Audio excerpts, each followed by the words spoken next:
শুভ দুপুর বন্ধুরা, সবাই কেমন আছো? আজ অনেক দিন পর আবার একটা রান্নার ভিডিও নিয়ে ফিরলাম। মাছের ঝাল তো সবাই খাই, কিন্তু এইভাবে একবার করে খেয়ে দেখো কেমন লাগে। আদা, ধনেপাতা, কাঁচা লঙ্কা, মরিচ, নুন, লেবু সব একসাথে ভালো করে মিক্স করে নিতে হবে। তারপর ওই মিক্স করা জিনিসটা মাছের ওপর ভালো করে ম্যারিনেট করে নিয়ে কিছুক্ষণ রেখে দিতে হবে।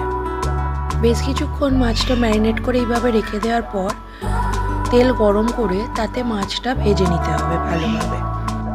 তারপর মাছটা তুলে নিয়ে ওই তেলের মধ্যেই একটু চিনি আর ক্যাপসিকাম কুচিগুলো দিয়ে দিন।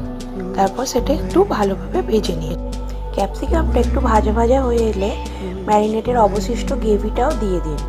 কিছুক্ষণ কষার পর মাছগুলো তুলে দিন। যদি গ্রেভিটা একটু বেশি ঘন হয়ে যায় অল্প একটু জলও দিতে পারেন। বেশ খানিকটা বাটার দিয়ে ভালোভাবে মিশিয়ে নাড়াচাড়া করে নামিয়ে নিন।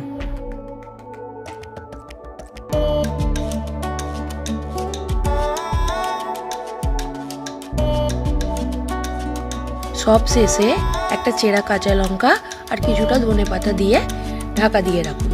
এইভাবে মাছটা রান্না করে গরম গরম ভাতের সাথে খেয়ে দেখুন কেমন লাগে। আর হ্যাঁ, ভালো লাগলে অবশ্যই জানাবেন।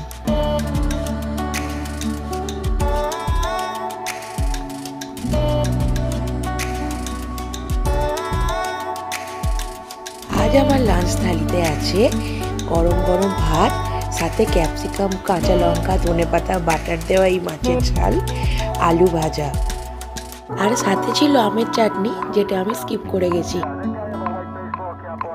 ভিডিওটা দেখার জন্য ধন্যবাদ। ভিডিও ভালো লাগলে like, share, comment and subscribe করবেন। Thank you.